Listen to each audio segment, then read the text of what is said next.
찬송가 265장 주 십자가를 지심으로 우리 같이 한 목소리로 우리 하나님 찬양하도록 하겠습니다. 주 십자가를 지심으로 죄인을 구속하셨으니 그 피를 보고 믿는 자는 주님의 진노 면하는데 내가 그 피에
주님 나를 지켜주신 내 맘에 힘이 겨워 내 맘에 힘이 겨워 지칠지라도 주님 나를 지켜주시네 세상에 험한 풍랑 몰아칠 때도 주님 나를 지켜주시네 주님은 나의 산성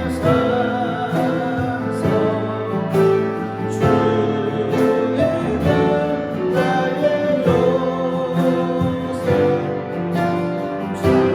주님은 나의 소망 나의 힘이 되신 여호와 내 맘에 힘이 겨워 지칠지라도 내 맘에 힘이 겨워 지칠지라도 주님 나를 지켜주시네 세상의 험한 풍랑 세상의 험한 풍랑 몰아칠 때도 주님 나를 지켜주시네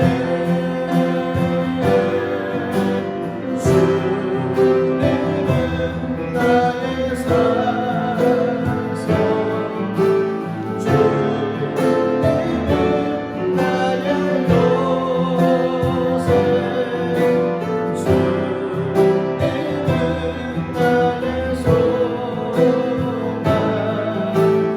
나의 힘이 되신 주님은 나의 산성 주님은 나의 산성 주님은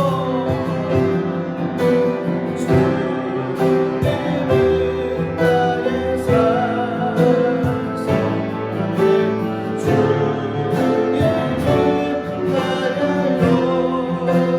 요새 주님은 나의 소망 나의 힘이 되신 여호와 이 시간 같이 한번 기도하겠습니다.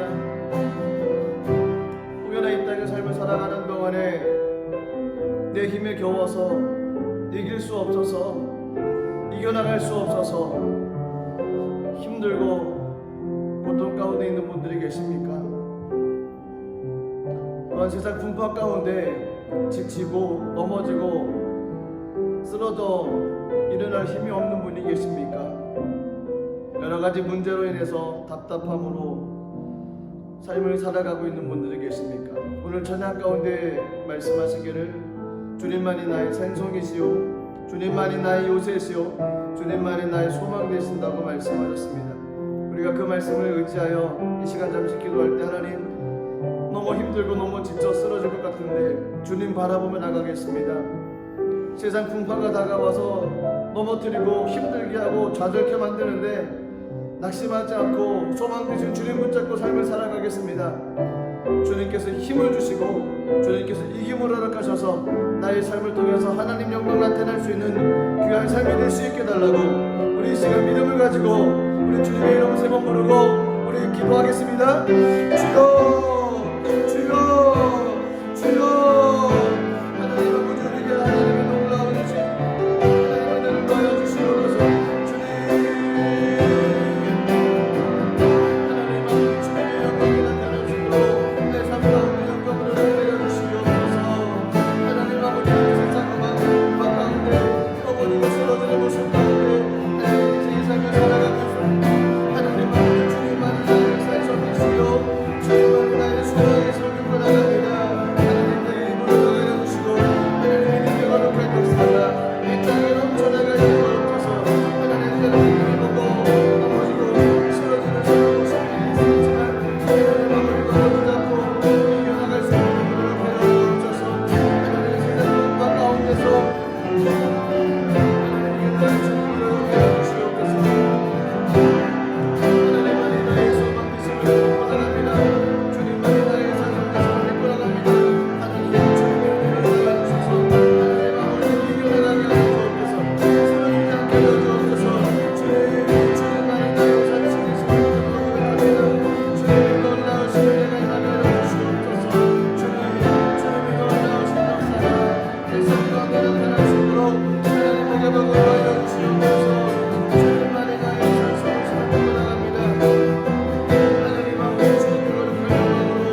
천지를 만드신 하나님 아버지를 내가 믿사오며 그 외아들 우리 주 예수 그리스도를 믿사오니 이는 성령으로 잉태하사 동정녀 마리아에게 나시고 본디오 빌라도에게 고난을 받으사 십자가에 못 박혀 죽으시고 장사한 지 사흘 만에 죽은 자 가운데서 다시 살아나시며 하늘에 오르사 전능하신 하나님 우편에 앉아 계시다가 저리로서 산자와 죽은 자를 심판하러 오시리라. 성령을 믿사오며 거룩한 공예와 성도가 서로 교통하는 것과 죄를 사하여 주시는 것과 몸이 다시 사는 것과 영원히 사는 것을 믿사옵나이다. 아멘. 찬송가 93장으로 하나님께 찬양 드리도록 하겠습니다.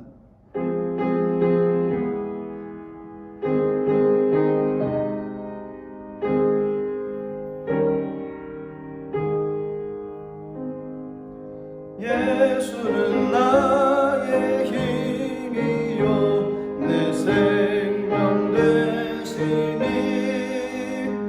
우주 예수 떠나가면 죄 중에 빠지리 눈물이 앞을 가리고 내 맘에 근심 쌓일 때 위로하고 힘주시니 주 예수. 예수는 나의 힘이요 내 친구 되시니 그 은혜를 간구하며 풍성히 받으리. 햇빛과 비를 주시니 수수할 곡식 많도다. 귀한 열매 주시느니 주 예수. 예수는 나의 힘이요 내 기쁨 되시니 그 명령을 준행하여 늘 충성하겠네. 주야로 보호하시며 바른 길 가게 하시니 의지하고 따라가리. 주 예수. 예수 나의 힘이요 내 소망 되시니 이 세상을 떠나갈 때 공영생 얻으리. 한없는 복을 주시고 영원한 기쁨 주시니 나의 생명 나의 기쁨 주 예수. 하나님의 말씀을 같이 잡고 읽도록 하겠습니다. 신약성경 사도행전 12장 1절부터 16절까지 말씀입니다. 사도행전 12장 1절부터 16절까지 말씀 우리 다 같이 한 목소리로 하나님 말씀 합독하도록 하겠습니다. 그때 헤롯 왕이 손을 들어 교회 중에서 몇 사람을 해하려 하여 요한의 형제 야고보를 칼로 죽이니 유대인들이 이 일을 기뻐하는 것을 보고 베드로도 잡으려 할세 때는 무교절 기간이라 잡음에 옥에 가두어 군인 내식인 내 패에게 맡겨 지키고 유월절 후에 백성 앞에 끌어내고자 하더라. 이에 베드로는 옥에 갇혔고 교회는 그를 위하여 간절히 하나님께 기도하더라. 헤롯이 잡아내려고 하는 그 전날 밤에 베드로가 두 군인 틈에서 두 쇠사슬에 매여 누워 자는데 파수꾼들이 문 밖에서 옥을 지키더니 호련히 주의 사자가 나타나매 옥중에 광채가 빛나며 또 베드로의 옆구리를 쳐 깨워 이르되 급히 일어나라 하니 쇠사슬이 그 손에서 벗어지더라. 천사가 이르되 띠를 띠고 신을 신으라 하거늘 베드로가 그대로 하니 천사가 또 이르되 겉옷을 입고 따라오라 한데 베드로가 나와서 따라갈새 천사가 가는 것이 생시인 줄 알지 못하고 환상을 보는가 하니라. 이에 첫째와 둘째 파수를 지나 시내로 통한 쇠문에 이르니 문이 저절로 열리는지라. 나와서 한 거리를 지나매 천사가 곧 떠나더라. 이에 베드로가 정신이 들어 이르되 내가 이제야 참으로 주께서 주의 천사를 보내어 나를 헤롯의 손과 유대 백성의 모든 기대에서 벗어나게 하신 줄 알겠노라 하여 깨닫고 마가라 하는 요한의 어머니 마리아의 집에 가니 여러 사람이 거기서 모여 기도하고 있더라. 베드로가 대문을 두드린데 모데레 하는 여자아이가 영접하러 나왔다가 베드로의 음성인 줄 알고 기뻐하여 문을 미처 열지 못하고 달려 들어가 말하되 베드로가 대문 밖에 섰더라 하니 그들이 말하되 내가 미쳤나 하나 여자아이는 힘써 말하되 참말이라 하니 그들이 말하되 그러면 그의 천사라 하더라. 베드로가 문 두드리기를 그치지 아니하니 그들이 문을 열어 베드로를 보고 놀라는지라. 아멘. 기도하겠습니다. 좋으신 하나님 아버지 은혜와 사랑 감사드립니다. 하루하루 주님과 동행하며 삶을 살아가게 하시고 하나님 크고 작은 하나님의 역사를 통해 하나님을 알 수 있도록 은혜 베풀어 주신 것 감사드립니다.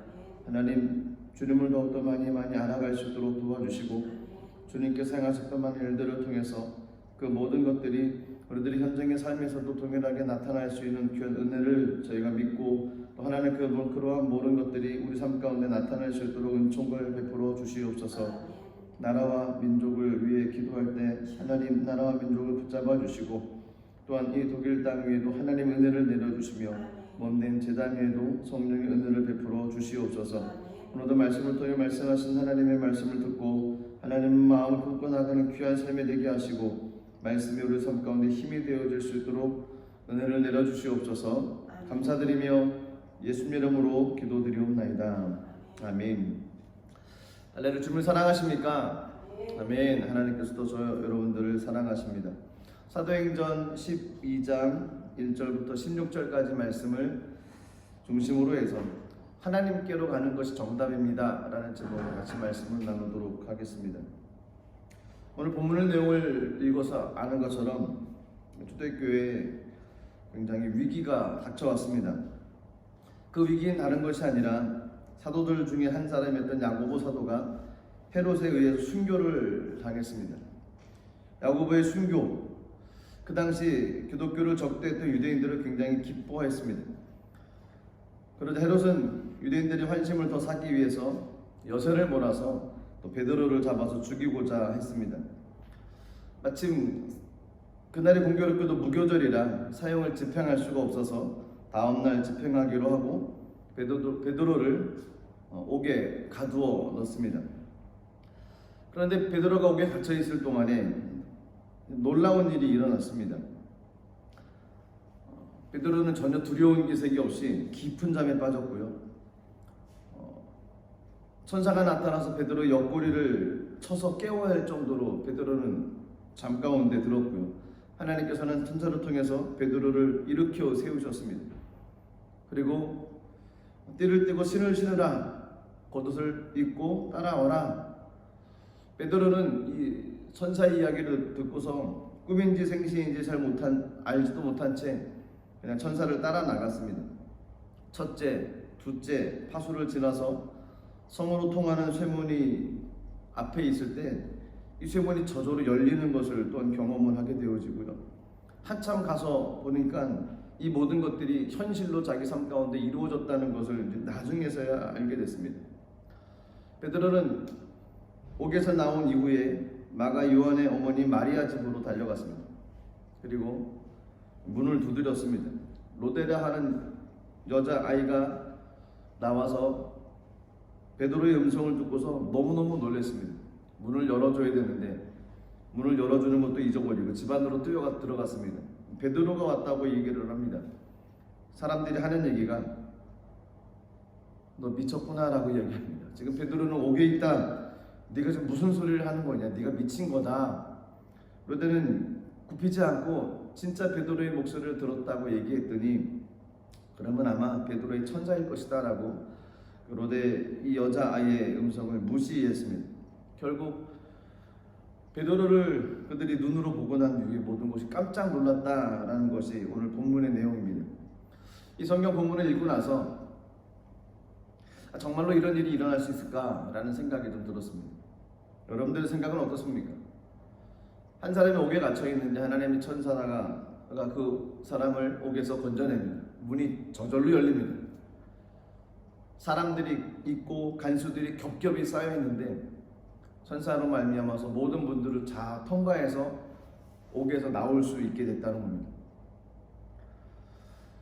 이 이야기를 사람들한테 이야기를 하면 보통 사람들은 그 불가능한 일입니다 라고 얘기할 것입니다. 그건 절대로 일어나지 않을 일입니다 라고 이야기를 할 것입니다. 그리고 이 이야기를 들었을 때 그리스도인들 가운데 또한 드는 마음들이 있을 겁니다. 과연 일어날까 라는 생각도 들 뿐만 아니라 그리스도인들은 이런 마음도 있을 겁니다. 하나님은 도대체 왜 이야기를 안 해주셨을까? 감옥에 갇혀 있고 옥에 갇혀 있고 환경에 막혀 있고 삶의 어떤 길도 찾지 못하고 있는 이 불가능한 상황 가운데 처해 있을 때 하나님은 도대체 침묵하고 계시는가라는 생각이 들지 않겠습니까? 불가능한 상황 가운데 있을 때 그리스도인들 마음 가운데 드는 잘못된 생각 중에 하나가 하나님은 침묵하신다는 겁니다. 야고보가 처형당했고요. 이제 베드로 차례가 됐습니다. 이미 옥에 갇혀있던 경험이 있은지라 철통같이 경계를 했습니다. 군인 4패에게 맡겨주고요. 쇠사슬에 묶여져 있고요. 두 군사팀에서 쇠사슬에 묶여 놓여 있고요. 2명은 또 문 밖에서 옥을 지키고 있고 2중 3중 아주 철저하게 베드로를 감시하고 있는 상황. 누가 봐도 이 상황에서 안전하게 나갈 수 있다는 것은 불가능한 상황이라는 겁니다. 불가능하다는 겁니다. 저와 여러분의 인생의 삶 가운데 이런 불가능한 상황이 얼마나 삶 가운데 많이 펼쳐져 있습니까? 홍해 앞에 서여 있던 이스라엘 백성들과 같은 삶, 동서남북 어디를 봐도 우리들이 나갈 길을 찾을 수 없는 상황, 특히 움직일 수도 없는 상황, 이런 상황에 처했을 때 사람들은 불가능하다고 생각을 합니다. 사람들이 불가능하기 때문에 하나님도 불가능하다라고 생각을 합니다. 베드로가 감옥에 있을 때 하나님은 침묵하셨습니까? 오늘 성경에 보면은 하나님은 침묵하지 않으셨습니다. 오늘 7절 말씀입니다. 호련히 주의 사자가 나타나매 옥중에 광채가 빛나며 또 베드로의 옆구리를 쳐 깨워 이르되 급히 일어나라 하니 쇠사슬이 그 손에서 벗어지더라. 하나님은 사람들이 생각하는 불가능한 상황 가운데서 침묵하지 않으십니다. 하나님께서는 주의 사자, 하나님의 사자를 보내셨습니다. 그리고 베드로의 손에 묶여 있었던 쇠사슬을 그의 손에서 벗어지게, 풀려지게 하셨습니다. 감옥문이 열리게 하시고요. 그걸 통과하게 하셨던 분이 하나님이시라는 겁니다. 이런 것들을 통해서 베드로가 무엇을 깨달았을까요? 오늘 11절 말씀 보시면 이에 베드로가 정신이 들어 이르되 내가 이제야 참으로 주께서 그의 천사를 보내어 나를 헤롯의 손과 유대 백성의 모든 기대에서 벗어나게 하신 줄을 알았노라. 베드로의 능력으로는 불가능한 일이었습니다. 한 치 앞도 내다볼 수 없는 상황이었습니다. 그런데 하나님은 침묵하지 않으셨고 베드로의 인생 삶 가운데 개입하셨다는 겁니다. 베드로는 이것을 깨달았습니다. 하나님께서 내 삶 가운데 개입하셨구나, 하나님께서 역사해 주셨구나 라는 것을 나중에 알게 되어졌다는 것입니다. 그렇다면 저와 여러분들은 무엇을 깨닫고 삶을 살아가야 되겠습니까? 불가능한 상황에 막혀 있을 때 사람인지라 할 수 없구나, 나는 못하는구나, 이루어질 수 없구나 자포자기하면서 삶을 살아가야 되겠습니까? 베드로처럼 하나님의 능력이 임하면 하나님께서 우리 모든 환경을 열어주신다는 것을 믿음으로 바라보며 삶을 살아가야 될 줄로 믿습니다. 그것이 그리스도인들이 품어야 될 생각입니다. 하나님은 침묵하십니다라는 생각이 아니고 인간은 불가능하기 때문에 하나님도 불가능합니다 라는 생각이 아니고, 환경에 막혀 있을 때 저희들은 하나님을 바라보면서 삶을 살아가야만 됩니다. 내 힘으로 안 될 때, 내 능력으로 안 될 때, 내 지식으로 안 될 때, 그때가 바로 하나님을 의지할 때입니다. 내 힘이 아니라 하나님의 힘을 의지하는 것이고요, 내 능력이 아니라 하나님의 능력을 의지하는 것입니다. 내 지식이 아니라 하나님의 지식을, 하나님의 지혜를 의지하고 나갈 때라는 것을 저희가 알고 주님 앞에 엎드려 기도하며 삶을 살아가야 될 줄로 믿습니다. 인간이 힘이 있으면 얼마나 힘이 있습니까? 어려우면 어려울수록, 불가능하다고 생각하면 생각할수록 당연히 사람들은 주를 의지하며 나가는 삶을 살아가야만 됩니다. 하나님은 절대 침묵하는 분이 아니십니다. 어떤 환경 속에서도 우리 삶 가운데 역사하시기 위해서 친히 간구하시는 분이 하나님이시라는 것입니다. 베드로가 옥에 갇혀 있을 때 하나님은 외면하지 않으셨습니다. 하나님은 침묵하시지도 않고 우리를 외면하시지 않습니다. 하나님의 사람을 분명히 보내십니다. 살아오면 어려움은 불가능한 상황만 보입니다. 하지만 불가능한 상황 속에서 역사하신 하나님을 봐야만 됩니다. 불가능한 상황 속에서 역사하신 하나님의 능력을 보지 못하면 사람은 넘어질 수밖에 없습니다. 하지만 눈을 들어서 주를 봐야만 됩니다. 하나님을 바라보고 하나님을 기대하며 나가는 마음이 우리 삶 가운데 솟아나야만 됩니다. 히브리서 12장 2절에 보면 믿음의 주요 또 온전하게 하신 이는 예수를 바라보자. 그는 그 앞에 있는 기쁨을 위하여 십자가를 참으사 부끄러움을 개의치 아니하시더니 하나님 보좌 우편에 앉으셨느니라 라고 말씀합니다. 하나님을 바라보라는 것입니다.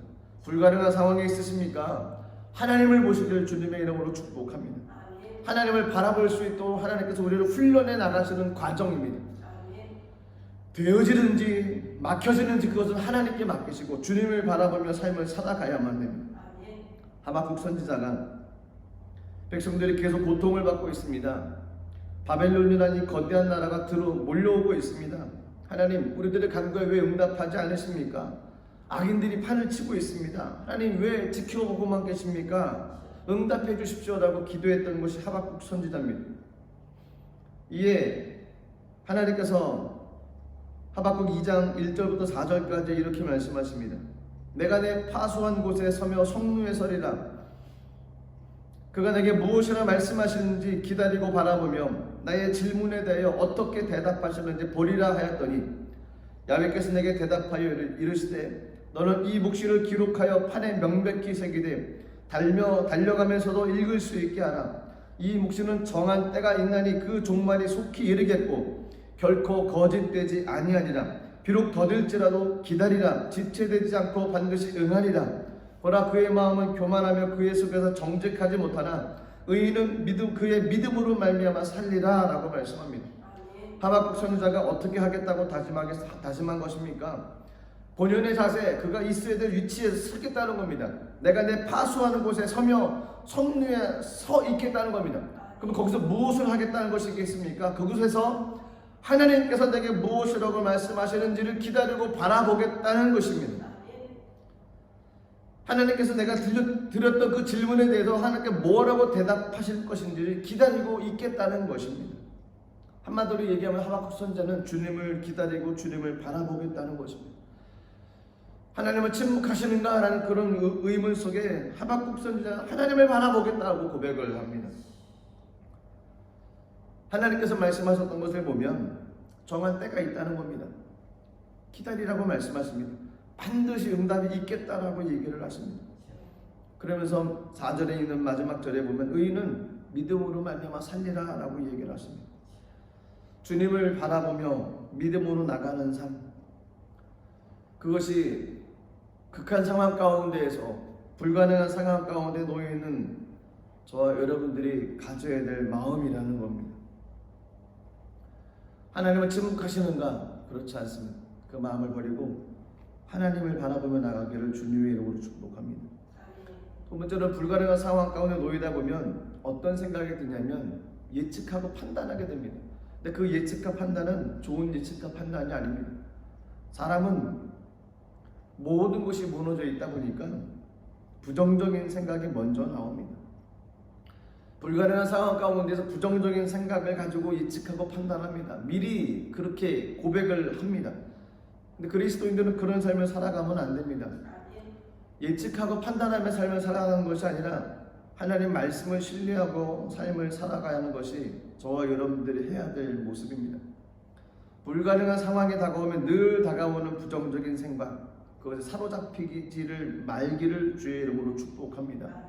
일어나지 않는 일에 대해서 미리 겁먹고 미리 판단하고 또 그것을 미리 마음에 새기며 삶을 살아가지 마시기를 주님의 이름으로 축복합니다.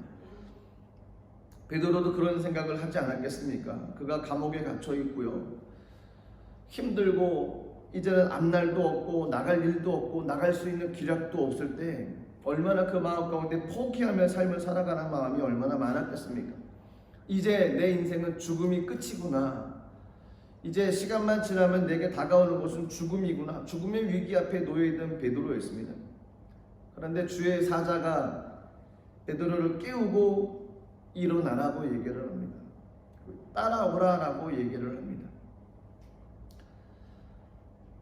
베드로가 무슨 생각을 했겠습니까? 이렇게 철통같이 수비를 하고 있는데 여기를 어떻게 나간단 말이냐라고. 나가다 걸리면 죽는 거죠. 걸릴 수 있는 확률이 많다는 건 왜 모르겠습니까? 겹겹이 쌓여있는 원수들. 그래서 인간은 그런 좋지 않은 생각들을 미리 짐작해서 이건 빠져나갈 수 있는 확률이 없습니다 라고 이야기할 수밖에 없고 그렇게 판단할 수밖에 없는 환경이었습니다. 그런데 베드로는 주의 사자의 이야기를 듣고 순종했습니다. 9절 말씀 보시면 베드로가 나와서 따라갈새 천사가 하는 것이 생시인 줄 알지 못하고 환상을 보는가 하니라. 본인 자신도 얼떨떨하는 겁니다. 이것이 생시인지 꿈인지 환상인지 전혀 모르는, 잘 분간이 안 될 정도로. 그런데 베드로는 따라갔다는 겁니다. 주의 사자의 말에 순종하며 삶을 살아갔다는 겁니다. 의심 가운데 있는 마음, 완전히 확실히 믿은 것은 아니었지만 그래도 말씀을 따라갔다는 것입니다. 11절 말씀 보면 이에 베드로가 정신이 들어 이르되 내가 이제야 참으로 주께서 그의 천사를 보내어 나를 헤롯의 손과 유대의 모든 기대에서 벗어나게 하신 줄을 알겠노라 하여 나중에서야 알게 됐습니다. 그래서 저희가 불가능한 상황 가운데 오면 반드시 오는 이 두 번째 마음은 부정적인 예측 판단입니다. 이것을 품지 말고 말씀을 마음에 새겨야만 됩니다. 사람은 근본적으로 부정적이지 않습니까? 아담과 하와의 타락으로 말미암아 하나님과의 관계가 깨졌습니다. 하나님과의 관계가 깨졌기 때문에 사람은 부정적인 모습으로 살아갈 수밖에 없습니다. 하나님 없이 살아갔습니다. 하나님 말씀 따라 삶을 살아가지 않았던 것이 사람이라는 겁니다. 그러다 보니까 늘 불안하고 늘 두려워하고 이것이 교만으로 가득 차다 보니까 부정적인 생각과 부정적인 사고가 사람들 마음 가운데 아예 꽉 차들었다는 겁니다. 좋지 않은 일이 일어날 것 같으면 이거 좋지 않은 일 일어나면 우리는 이렇게 될 것이고 저렇게 될 것이고 판단하고 정죄합니다. 예측합니다. 또 그걸 믿습니다. 사람들이 얘기하다 보면 일어날 것 같지도 않은데 벌써 그 일이 일어나서 진행된 것처럼 이야기하는 것이 사람들의 모습 아닙니까? 불가능한 상황이 절대 일어날 수 없다. 이거 불가능한 상황이 기적으로 환경이 바뀔 수 없다라고 생각을 합니다. 하지만 주의 말씀 가운데서는 그 모든 것들을 말씀으로 인해서 시작이 되어지면 불가능이 가능으로 일어날 수 있다라고 얘기를 하십니다. 이것이 믿음입니다. 사람들이 생각하기에는 불가능한 겁니다. 절대로 이루어질 수 없습니다. 그런데 하나님 하실 수 있으십니다. 게네사렛 호숫가에 밤이 먹도록 그물을 내리고 고기를 잡으려던 베드로가 맥없이 그물을 손질하고 있을 때 예수님께서 베드로의 배를 빌려 오르시고 우리들에게 말씀을 가르치십니다. 누가복음 5장 4절 말씀인데요. 말씀을 가르치시니 이렇게 얘기하십니다. 말씀을 마치시고 시몬에게 이르시되 깊은 데로 가서 그물을 내려 고기를 잡으라. 깊은 데로 가서 그물을 내려 고기를 잡으라. 어부들은 압니다. 그 시간과 상황과 모든 조건이 그물을 내려서 고기를 잡을 수 없는 조건과 환경과 모든 것이라는 것을 알 수 있습니다. 시간적으로 고기는 밤에 잘 잡힙니다. 낮에는 아침이 되면 잘 잡히질 않습니다. 또 장소적으로 깊은 곳에 고기를 잡는 거 굉장히 어렵습니다. 이미 그물을 씻었기 때문에 다시 내린다는 것은 일손으로 소비가 좀 많이 가는 것입니다. 또 베드로는 노련한 어부인데 경험상 일시적으로 이거 도대체 맞지 않는 얘기입니다. 그럼에도 불구하고 베드로는 말씀에 의지하여 그물을 내립니다 라고 고백을 했습니다. 누가복음 5장 5절 말씀입니다. 시몬이 대답하여 이르되 선생님 우리들이 밤이 새도록 수고하였을 때 잡은 것이 없지만은 말씀에 의지하여 내가 그물을 내리리이다 하고 그물을 내렸더니 자기의 상식과는 달리 많은 고기를 잡았습니다. 그물이 찢어져 가게 됐습니다. 자기의 지식과 경험보다는 하나님 말씀, 예수님 말씀에 의지했더니 많은 고기를 잡을 수 있었다는 것입니다. 순종, 이것이 믿음이었습니다. 순종을 통해 나갔을 때 큰 믿음의 역사로 말미암아 하나님의 축복을 받게 되어졌습니다. 말씀을 따라 삶을 살아나간다는 것은 불가능한 상황을 가능의 상황으로, 기적의 상황으로 바꿀 수 있다는 것입니다. 또 구약 성경에 보면 출애굽 과정 가운데 이스라엘 백성들이 애굽 군대의 추격을 받으며 도망갈 때가 있었습니다. 죽음의 위기 앞에 놓여 있습니다. 그들이 서 있던 것은 앞에는 홍해요, 양옆은 막힌 곳이요, 뒤쪽으로는 바로의 군대가 쫓아오는 도망갈 수 없는 곳으로 하나님께서 장막을 치라라고 말씀을 하셨습니다. 절망적인 상황에 누가 봐도 이거는 죽을 수밖에 없는, 죽임을 당할 수밖에 없는 순간입니다. 그때 하나님께서 하신 말씀이 있습니다. 출애굽기 14장 16절에 보면 지팡이를 들고 손을 바다 위로 내밀어 그곳으로 갈라지게 하라. 이스라엘 자손이 바다 위에서 육지로 행하리라. 그때 모세가 명령대로 순종을 했습니다. 출애굽기 14장 21절 말씀 보면 모세가 바다 위로 손을 내민데 야훼께서 큰 동풍으로 밤새도록 바닷물을 물러가게 하시니 물이 갈라져 바다가 마른 땅이 된지라. 이해할 수 없는 일이죠. 기적이 일어났다는 것입니다. 하나님께서는 왜 이런 환경을 만들어 놓지 않으시면 얼마나 좋을까요? 근데 왜 이런 상황을 만들어 놓으시고 이렇게 힘들고 어려운 과정을 지나가게 하셨을까요? 저희가 알고 있는 것은 나를 하나님인 줄, 나를 야훼인 줄 알리라 라는 말씀처럼 내가 하나님이라는 것을 백성들에게 깨닫게 하기 위해서라는 것입니다. 그렇습니다. 저희들이 해야 될 것은 말씀 따라 삶을 살아가는 것입니다. 예측하거나 판단하거나 먼저 미리 짐작해서 이것은 이렇게 될 것이고 이렇기 때문에 우리 삶은 이렇게 망할 것이고 어려워질 것이고 실패할 것이고 이런 생각은 아예 하질 말아야만 됩니다. 그런 생각을 한 시간 있으면 말씀을 붙잡고 기도하십시오. 하나님 말씀 따라 순종하며 삶을 살아나갈 때 하나님께서 역사해 주실 것입니다. 하나님께 맡기는 것입니다. 전능하신 하나님께 모든 걸 의지하며 나가는 것입니다. 옛날에 피카소가 여행 중에 시골의 한 농가에 묵게 되었다고 합니다. 하룻밤을 잘 보낸 다음 아침에 그 주인집 딸 아이를 보자 얼마나 사랑스러웠는지 이렇게 얘기했습니다. 얘야, 그림은 하나 그려줄게. 내 손수건을 좀 놔오. 이렇게 얘기했더니 아이가 이 사람이 누군지 모르는 겁니다. 그리고 엄마한테 가서 이렇게 소리쳤답니다. 엄마, 왜 미친 사람이 내 비단 손수건에다 물감을 뿌린대? 웃기지 않습니까? 창조주 하나님께 모든 것을 맡기는 것, 이것이 지혜로운 삶입니다. 그분께서 우리에게 말씀을 주셨습니다. 추측하고 판단하며 삶을 살아가지 말고 하나님의 말씀 의지하며 삶을 살아가는 저와 여러분들이 되기를 주님의 이름으로 축복합니다. 세 번째로 불가능한 상황을 만나면 이성적으로 이해가 안 되면 저희가 행하지를 않습니다. 그런데 이성적으로 이해가 되지 않는다 할지라도 해야 될 것이 한 가지가 있습니다. 그것이 뭐냐면 기도입니다.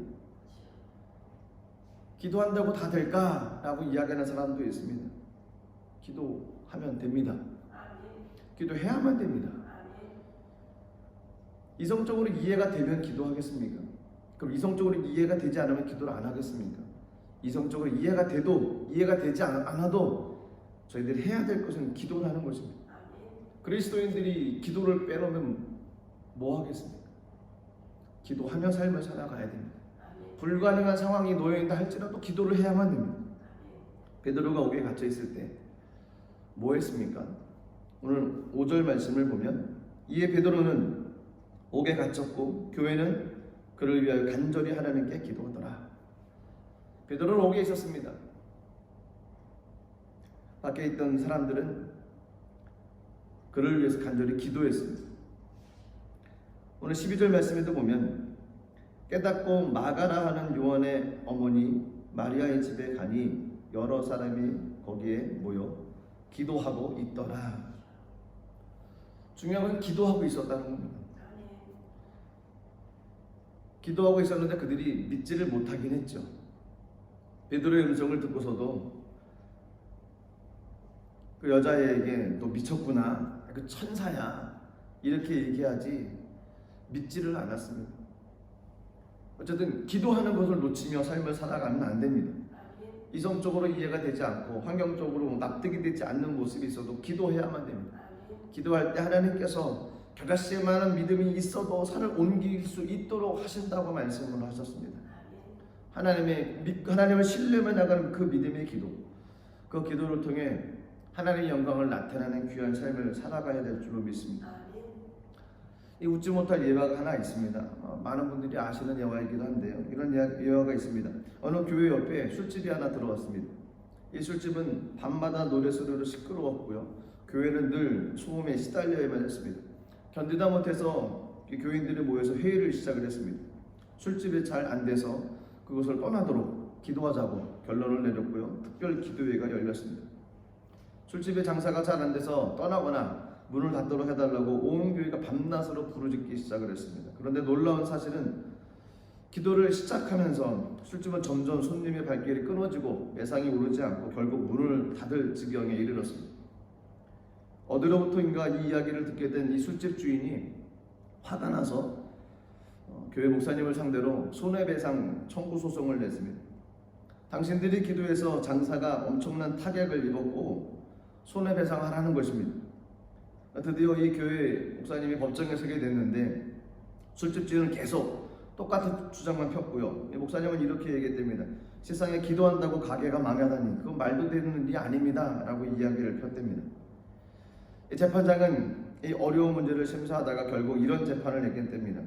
술집 주인인 이 믿음 좋고 또 이 교회 목사님은 믿음이 없다라고, 그래서 하나님께도 이것은 책임이 있다라고 해서 손해배상을 하나님께 가서 받도록 판결을 내렸다는 이야기입니다. 누가 만들어 놓은 이야기겠죠. 이 이야기 가운데서 깨닫게 하는 것은 기도했는데 믿질 않고 있다는 것입니다. 기도를 했으면 믿어야 된다는 것입니다. 저는 저희들이 믿고 있는 그 하나님은 저희들이 기도에 응답하시는 분이시기 때문에 그렇습니다. 성경의 많은 구절에 보면 기도하라고 말씀을 하십니다. 또 부르짖으라고 얘기를 하십니다. 하나님을 찾으라고 얘기를 하십니다. 하나님께 간구하라고 얘기를 하십니다. 당연히 성경에 있는 말씀이기에 저희들은 그 말씀을 붙잡고 순종하는 마음으로 하나님께 기도하며 나가는 삶을 살아가야 될 줄로 믿습니다. 예레미야 33장 3절 말씀 다 아는 말씀이지 않습니까? 너는 내게 부르짖으라 내가 내게 응답하겠고 내가 알지 못하는 그거 은밀한 일을 내게 보이리라 라고 말씀하십니다. 저희가 무엇을 알겠습니까? 저희가 알지 못하는 일이 얼마나 많겠습니까? 우리가 알지 못하는 크고 은밀한 일을 주님께서 보여주신다고 말씀하십니다. 그러기 위해서 저희들은 오늘도 부르짖고 기도하며 삶을 살아가야만 될 줄로 믿습니다. 입술을 열어서 하나님을 기도하고 하나님을 찾고 나가는 그런 모든 그리스도인들이 될 줄 믿습니다.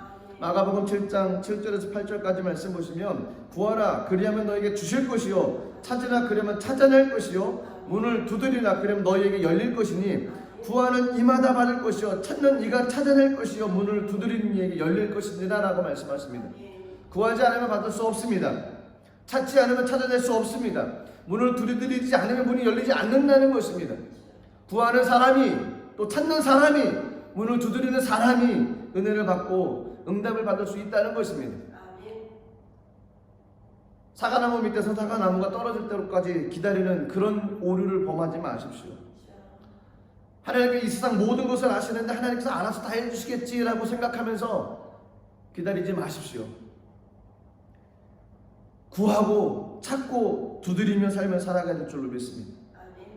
기도하며 나가는 삶을 살아가야만 됩니다. 기도가 멈춰져서는 안 된다는 것입니다. 마가복음 11장 24절 말씀에 보면 그러므로 내가 너에게 말하노니 무엇이든지 기도하고 구하는 것은 받은 줄로 믿으라. 그리하면 너희에게 그대로 되리라 라고 말씀하십니다. 하나님의 말씀은 진리입니다. 이 말씀에 우리에게 주셨던 말씀이 무엇이든지 기도하고 구하는 것은 받은 줄로 믿으라라는 겁니다. 기도한 것 믿으라는 겁니다. 그리하면 우리에게 주신다는 겁니다. 그런데 저희들이 신앙생활 하면서 열심히 기도합니다. 구합니다. 그리고 내가 받아줬는지 안 받아줬는지 이것만 먼저 봅니다. 그래서 구해줬으면 하나님을 믿고 응답됐으면 하나님을 믿고 하지만 응답이 없으면 하나님에 대한 신뢰함이 무너져가는 모습. 성경을 잘못 알고 있는 것이죠. 무엇이든지 기도하고 구하는 것을 받은 줄로 믿으라. 그리하면 너희가 그대로 되리라. 믿으라는 겁니다. 구한 것 믿으라는 겁니다. 하나님께 의지하며 하나님께 간구하며 나가는 것 채워주실 것을 믿고 나가는 그 믿음이 있으면 하나님께서 우리들 삶 가운데 눈앞에 보여주실 수 있도록 우리에게 베풀어 주신다는 것입니다. 불가능한 상황이 있으십니까? 기도하십시오. 그리고 믿으십시오. 될 것 같지 않은 상황이 있습니까? 구하고 믿고 나가십시오. 그러면 하나님께서 그 환경의 문을 열 수 있도록 은혜를 베풀어 주실 것입니다. 귀신들로 고생하는 불쌍한 아이를 고쳐주지 못한 제자들이 예수님께 우리는 왜 고치지 못하였습니까? 라고 물어보자 주님께서 하신 말씀이 마가복음 9장 29절입니다. 기도 외에는 다른 것으로는 이런 종류가 나갈 수 없느니라 라고 얘기를 하십니다. 기도하고 계십니까? 기도해야만 됩니다. 우리에게 아무리 절망적인 상황이 온다 할지라도 기도해야만 됩니다. 그것은 인간적인 문제이긴 하지만 영적인 문제라는 것입니다. 기도를 통해서 승리하며 삶을 살아나가야 되고 기도를 통해서 절망적인 상황을 물리쳐 가야 됩니다. 기도를 통해서 불가능을 가능케 만들어 가야만 됩니다. 불가능하다고 포기하지 마십시오. 불가능하다고 부정적인 생각으로 예측하며 삶을 살아가지 마십시오. 불가능하다고 이성적으로 이건 안 돼라고 포기하고 단념하며 삶을 살아가지 마십시오. 오히려 주님을 바라보며 나갈 그때입니다. 하나님의 모습을 바라보며 나갈 때입니다. 주의 말씀을 신뢰할 때입니다. 말씀을 마음에 새기고 그 말씀을 계속 암송하시면서 하나님 이 말씀대로 되게 해주십시오라고 고백하며 나가는 그런 삶이 되어야만 됩니다. 절대로 포기하지 말고 기도를 함으로 삶을 살아가야만 합니다. 성경에 보면 하나님은 역전의 명수십니다. 환경을 역전시키시는 분이 하나님이라는 성경 말씀들이 몇 구절이 있습니다. 예레미야 32장 17절에 보면 슬프도소이다 주 야훼여 주께서 큰 권능과 표심팔로 천지를 지으셨사오니 주에게는 할 수 없는 일이 없으시니이다 라고 말씀하십니다. 또 예레미야 32장 27절에 보면 나는 야훼여 모든 육체의 하나님이라 내게 할 수 없는 일이 있겠느냐라고 얘기를 하십니다. 누가복음 1장 37절에 보면 대저 하나님의 모든 말씀은 능하지 못하심이 없느니라 라고 말씀하십니다. 누가복음 18장 27절에도 보면 이르시되 무릇 사람이 할 수 없는 것을 하나님은 하실 수 있느니라 라고 얘기를 하십니다. 절망적인 순간에 잘못된 마음, 잘못된 생각을 가지고 잘못된 이성의 판단을 가지고 삶을 살아가지 마시고 하나님께로 가는 것이 정답입니다. 하나님을 찾고 하나님께 기도하고 주님께 주신 약속의 말씀을 붙잡고 나가는 것. 힘들면 힘들수록 하나님께로 달려가십시오. 하나님께서 우리 삶 가운데 놀라운 은혜를 베풀어 주실 것입니다. 그 은혜를 누리며 나가시는 모든 분들 되시기를 주님의 이름으로 축복합니다. 기도하겠습니다. 살아계신 하나님 은혜를 감사드립니다. 인간의 생각으로는 되어질 것 같지 않은 상황, 막혀있는 상황, 어려운 상황, 이해되지도 않고 풀 수도 없는 상황, 하나님 많은 상황이 우리 앞에 놓여 있는데 하나님 그런 상황이 들었을 때 하나님 왜 이렇게 침묵하시는지, 또 이건 이성적으로 안 되는데, 이건 불가능한데, 이거는 안 될 거야, 우린 잘못될 거야, 온갖 우리 마음을 힘들고 어렵게 하는 모든 생각들을 물리쳐 주시고 주님 말씀 의지하며 삶을 살아가게 하시고 주님께 기도하며 나가는 삶이 되게 하시고 하나님께 의지하며 나가는 삶이 될 수 있도록 주님 인도하여 주시옵소서. 감사드리며 예수 이름으로 기도드리옵나이다. 아멘. 우리 말씀을 생각하시면서 한번 기도하겠습니다. 우리 이성의 생각이 아니고 안 된다는 생각, 포기하는 생각이 아니고 그런 생각이 들 때마다 말씀을 붙잡고 나가는 수 있는 귀한 삶이 될 수 있게 달라고 기도하시고, 절망 가운데 포기하고 낙심하는 것이 아니라 기도하며 나가는 귀한 삶으로 하나님의 도우심을 구하며 환경이 열리는 것을 바라보며 우리 시간 간절히 우리 주여 한창하시고 우리 통성으로 한번 우리 같이 한번 기도하겠습니다. 주여, 주여, 주여. 하나님 아버지, 우리에게 하나님 앞에 할 수 없는 상황이 닥치고 우리 가운데 포기하는 상황이 닥칠 것이고 우리 가운데 절망의 상황이 닥칠 것입니다. 하지만 하나님, 그것을 인해서 이건 절대 불가능한 일이라고 저희가 아버지 하나님을 물러서지 않게 하여 주시옵소서. 하나님의 잘못된 생각을 가지고 하나님 짐작하고 판단하여 하나님 이것을 불가능한 것이고 이것은 하나님과 못하는 것이라고 잠깐만요 마음을 하나님 버리는 일 없고 하나님 잡아주시고 하나님 한결 가운데 말씀을 잡고 삶을 살아가게 하여 주시옵소서. 말씀이 우리 삶을 이끌어갈 수 있도록 도와주시고 하나님 말씀 힘을 가지고 나갈 때 환경이 열리게 도와주시고 하나님 아무리 답답한 믿음이 현실 가운데 하나님의 놀라운 역사가 나타나게 하여 주시옵소서. 하나님 아무리 믿음으로 주를 바라보며 나가기 원합니다. 하나님 할 수 없는 무슨 말이냐, 믿는 자에게 하지 못할 일 없다고 말씀하셨습니다. 하나님 아무리 불구하고 한가지 가지고 하나님 다른 자를 믿으라고 말씀하셨습니다. 그리하면 그에게 그리로 된다고 말씀하셨습니다. 하나님은 하실 수 있습니다. 하나님은 능치 못할 일이 없습니다. 하나님은 불가능한 일이 없습니다. 하나님은 모든 일을 떠나시는 하나님이십니다. 하나님의 말씀을 붙잡고 하나님을 기도하며 나가게 하여 주옵소서. 하나님 구하고 하나님 찾고 하나님 두드리게 하시고 하나님께 간구하며 나가는 우리들의 삶이 되게 하여 주옵소서. 하나님 구하며 기도할 때 하나님 의자가 열려지게 하여 주시고 주님의 놀라운 역사가 나타나게 하여 주시옵소서. 우리 마음을 절망 가운데 빠뜨리고 우리 마음을 나누어 낙심 가운데 빠뜨리며 하나님은 침묵합니다. 하나님은 침묵합니다. 하나님은 존재하지 않는다. 하나님은 도와주지 않는다는 잘못된 생각을 가지고 삶을 살아가지 않게 하여 주시고 하나님의 천자를 보내신 하나님의 놀라우신 은혜가 우리 가운데 믿음의 사람을 보내주시고 우리 가운데 하나님의 능력으로 나가여 주시는 믿사오니 말씀을 잡아라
살아계신 하나님 은혜를 감사드립니다. 때로는 절대 불가능한 일이나 엄두도 못 내는 일들이 얼마나 많이 있습니까? 자포자기하고 할 수 없다고 생각하며 미리 짐작하여 포기해버리는 모습들,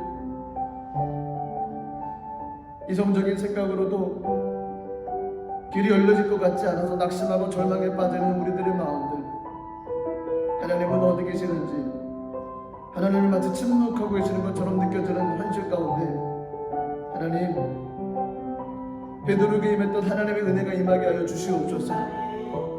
하나님의 사자를 보내서 하나님 놀라운 일을 행하셨던 하나님의 은혜가 이 땅을 살아가는 문제 앞에 서 있는 저희들 삶 가운데 일어나게 도와주시옵소서. 절망하지 않게 하시고 낙심하지 않게 하여 주시고 우리 힘내시 주님을 잡아 나갈 수 있도록 은혜를 내리셔서 하나님께로 가는 것이 인생의 정답인 것을 알게 하시고 하나님께로 피하는 것이 인생의 해답인 것을 알고 기도하며 삶을 살아갈 수 있도록 은혜를 내려주시옵소서. 주님 바라봅니다. 말씀 의지하고 순종하며 삶을 살아갑니다. 하나님, 저희들이 알았던 모든 격언과 지식과 모든 걸 내려놓고 주님께로 갑니다. 우리 인생의 해답을 허락하여 주시고 우리 인생 가운데 하나님 방향을 허락하여 주시옵소서. 감사드리며 예수의 이름으로 기도드리옵나이다. 아멘. 힘들고 어려울 때 하나님께로 피하는 모든 분들 되시기를 주님의 이름으로 축복합니다. 지금 귀한 예물 주님께 드리겠습니다. 제가 기도하겠습니다. 살아계신 하나님 은혜를 감사드립니다. 우리 힘드신 주님, 주님만 의지하고 나가는 귀한 삶으로 한평생 삶을 살아갈 수 있도록 은혜를 내려주시옵소서. 이 시간 귀한 예물 주 앞에 드리기 원합니다. 감사한 마음, 기쁜 마음으로 하나님께 드리는 귀한 예물 되게 하여 주옵소서. 예수님 이름으로 기도드리옵나이다. 아멘. 찬송가 28장 1절 3절 들으면서 귀한 예물 하나님께 드리도록 하겠습니다.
귀한 예물 하나님께 드리도록 하겠습니다. 하나님 아버지, 주님의 은혜와 사랑 감사드립니다.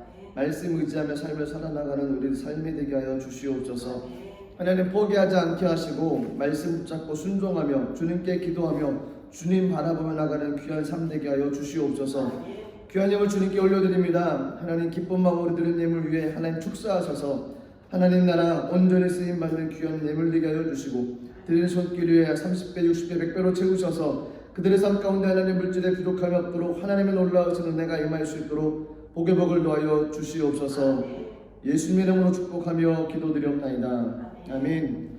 지금은 우리 주 예수 그리스도의 무한하신 은혜와 아버지 하나님의 크신 사랑과 보혜사 성령님의 내주 교통 충만 역사하심의 은혜가 하나님께로 가는 것이 인생의 해답임을 알고 세상으로 나가는 모든 믿음의 권속들 위해 이제로부터 영원토록 함께 하시기를 간절히 축원하옵나이다. 아멘.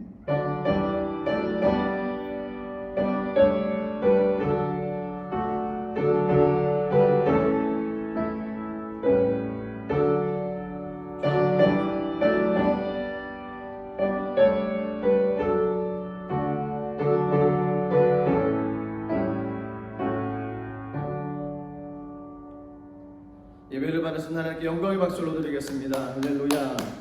한 주간 더 믿음 안에서 승리하시기를 주님의 이름으로 축복합니다.